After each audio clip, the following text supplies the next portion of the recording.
There used to be an October 15th,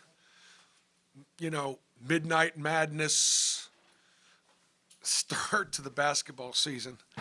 I grew up with it, and that's the way it's been for a long time. And it's just really different now, and it's way better now, because as we have our first really press conference to start the official first day of practice, we've been going all summer, we've been going all fall, and the NCAA really made a nice job making adjustments in the rules, allowing us to work with our student athletes in the off season. And yeah, the number of hours we get on the court is not the same in season as it is preseason. That's fine.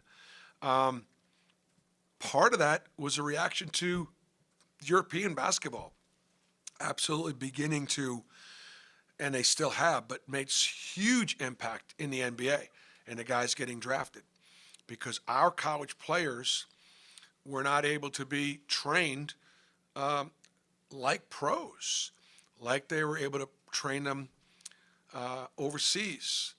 And you want to be a great chemist, if you want to be a great scientist, if you want to be a great doctor, if you want to be a great attorney, if you want to be a great musician, if you want to be a great basketball player, these guys know one thing and one thing only, and that's work. Hard work. That's all they know. And so to have at one point actually legislated against the ability to work hard, as, again, student athletes, you can do both. You can be a full-time student and you can train to be the best possible basketball player that you can be. So as a result, this first day of practice just does not feel like the first day of practice. All right, that said, I would say going into this first day of practice, I know less about this team than many of the teams that I've coached. And I've only brought in, let's say, 2 freshmen and really 3 transfers.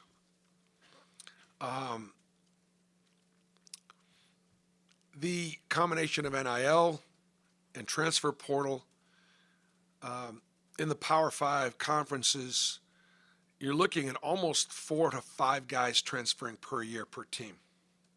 It's over 4. We've averaged 2 over the last 5 years or so. Part of it is because our guys love Auburn, and our fans have done such a great job loving them. And they want to get their degrees, and they want to stay. And that's a real advantage for us.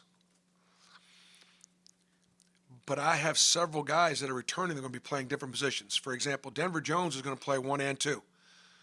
He didn't play any point guard last year, with the exception of about a week and a half when Aiden was out, with maybe 2 weeks when Aiden was out with a foot injury or an ankle sprain. Janai Broom is going to play 4 and 5. He played 12 minutes of 4 last year when Jalen Williams was hurt, and we played him that way at Georgia.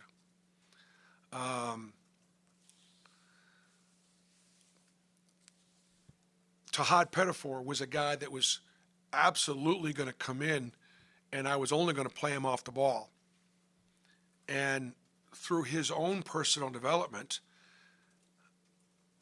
he looks like he can also play point and handle the load of learning 3 positions, because the 2 and the 3 are identical positions. One is just on one side of the floor, the other is on the other side of the floor. And the enormous responsibility of the one, where you need to know every position. And he's demonstrated to me that he can handle a couple rotations at point guard. So you give some of those dynamics along with bringing in 5 new guys, and it's I'm going to learn a lot more about my team the next 3 or 4 weeks. First question from Adam, then Jason. Bruce, there's been a lot of talk about just the schedule and how daunting it is, and in particular that non-conference slate. Was there maybe a moment where you felt like you guys really needed to build out that non-conference slate the way you did this year? And I guess if so, just when did that realization kind of hit or click for you? I think there were two things that happened. Last year, when we put USC, Notre Dame, Indiana on the schedule, we did so following great years by all three of those programs and anticipated their being great again. It just weren't.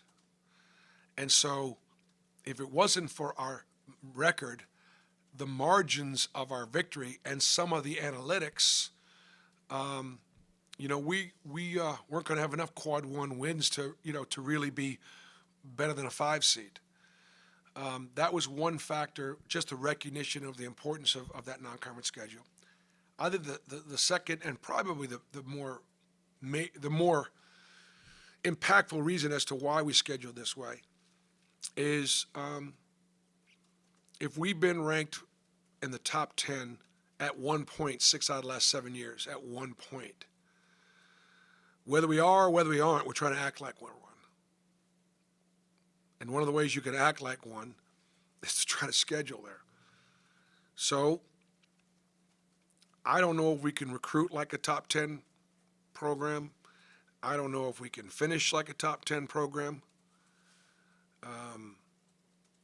But I can schedule like one because I can control that. And so that's what we've done. Third factor is probably because we're a veteran team, and I just want to give these guys that opportunity. I want to give these guys that chance, and I want to give our fans the opportunity to go down there and go to Houston and support us against Houston, knowing that there are going to be 1 or 2, 3 in the country on the road. We continue to try to bring in great teams to the Atlanta and that Hoopsgiving. My goodness gracious, to play Indiana and have Indiana bring 8,000-9,000 people to that venue, so on and so forth, and now to get Ohio State. The fact that Matt Painter and Purdue feel enough about our program that they could bring us back to Indianapolis in a year from now and actually think that the game would be a big game for them or for television. Well, we know that Purdue's a big game for us. It's either is or almost sold out already in Birmingham. So we're just trying to act like we belong. Bruce, you talked about Tahad, Denver, bring in J.P. Pegues. How valuable is that depth at point guard, and then how much does that competition help you guys when you have 3 players that are kind of pushing in that role? Well, I think it definitely helps as far as the depth is concerned. You catch. We're going to play 2 point guards. We've always played 2 point guards. And if you don't have that third guy in the rotation and one of those guys gets hurt, what do you do? And so, it definitely helps as far as our depth is concerned. And I think as far as the competition, those guys are also competitive that I don't necessarily think that it's helping them all show up every day to practice because those 3 guys already show up. Those 3 guys are going to show up every day. Bruce, adding Miles onto this team, just having 3 guys off the ball or 3 proven guys off the ball, their scores. Just what does that do for this team? Adding him when what you have with Denver and Chad coming back, just adding another guy that's done it at this level or just at the power conference level. Well, I mean, I think that obviously Miles, he was arguably Georgia Tech's best player last year, played a ton of minutes. And grew and developed in that program. Coach Stottlemyre did a great job bringing him along.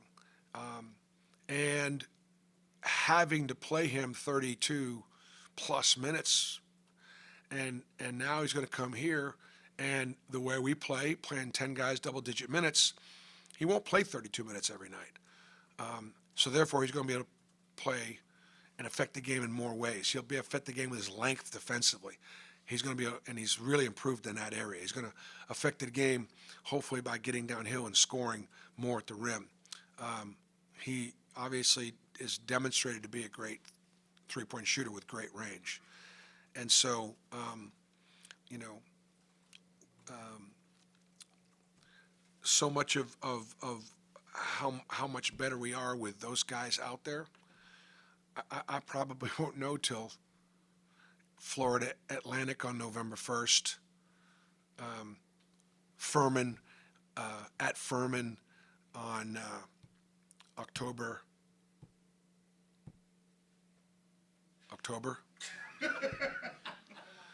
I think October like 27th. It's a Sunday there, something like that. We'll know a lot more right then. Janai at the 4. I mean, I guess just what have you kind of seen? Like you said, obviously you guys are getting ready to do practice for real. But do you imagine him potentially starting at that, or is it kind of a thing going back and forth? It's a potential for Janai to start at the 4, and that depends on Dylan Cardwell and Cheney Johnson, and Jaheim Hudson and Chris Moore. It would be safe to say right now that based on what I've seen this summer and this fall, that Janai will start at 4 or 5. I think I've seen enough, in addition to what he's already done. I think I've seen enough that Janai definitely would be, I would say, of all of our players, putting himself in that position. Now, whether or not Dylan starts at 5 and Janai starts at 4, or Cheney starts at 4 and Janai starts at 5, that's all going to be taking place this month. And it could change during the course of the year too, because of matchups and things like that. They're all going to play. They know they're all going to play. All right, P-Matt, and then Phil, and then Hope will be the last one. Bruce, have you seen a jump from any of your returning players in the offseason that have stood out to you? Yeah, I think that Janai has, he's in great shape, and he's practiced with a really good consistency. We asked that of him as a leader, to bring it, play at practice at a better clip, and continue to compete and lead. And I think he's done that. Dylan's always been somebody that's been in the gym and is a natural gym rat. And Cheney Johnson's one of our absolute hardest workers. And Cheney had a great fall. Like Cheney's teams won a lot. And I think you'll see the improvement from last year to this year. Chris Moore had a good fall, and was really productive. I think both Chris and Cheney being productive. Chad Baker continues to show you at times greatness. And so Denver had a really good fall. When I say that, the difference between fall and summer. Getting comfortable with the position.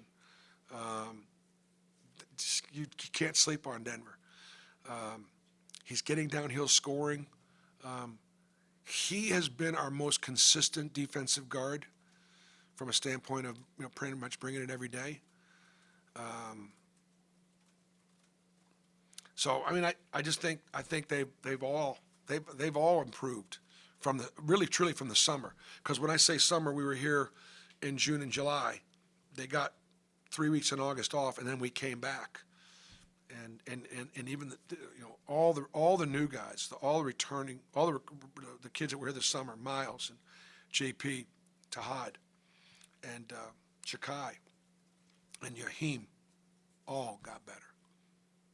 All right, Bill, and then Hope with the last one. The fact that you play as many players significant minutes, talk about how you deal with that in recruiting. I can see both sides where obviously there are going to be some minutes available when you're going out and recruiting, but there's some guys obviously that want more minutes. Yeah, well, we I think one of the things about recruiting that's really important. I think one thing about like student athletes, they still want to be coached, they still want to be pushed, they want to be held accountable. They don't want to be lied to. They don't want to be lied to. And so I think in recruiting, if you're honest with them, and you tell them it's not going to be easy, how hard it's going to be great and do the things that they say they want to do, so on and so forth.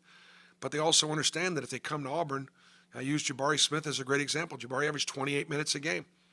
He was the best player on the floor almost every single night, if not every single night. maybe a couple of the big games he might have played over 30, but basically he averaged 28 minutes a game. We believe in that. So you're not going to have to take possessions off. You're going to be able to affect the game at both ends. You're going to play hard. My job is to. A lot of coaches don't think that you have to coach effort, and you shouldn't have to. But I think you do. And so we're gonna play hard. And if you're not going to play hard, then you're not going to play. And playing a few fewer minutes really helps.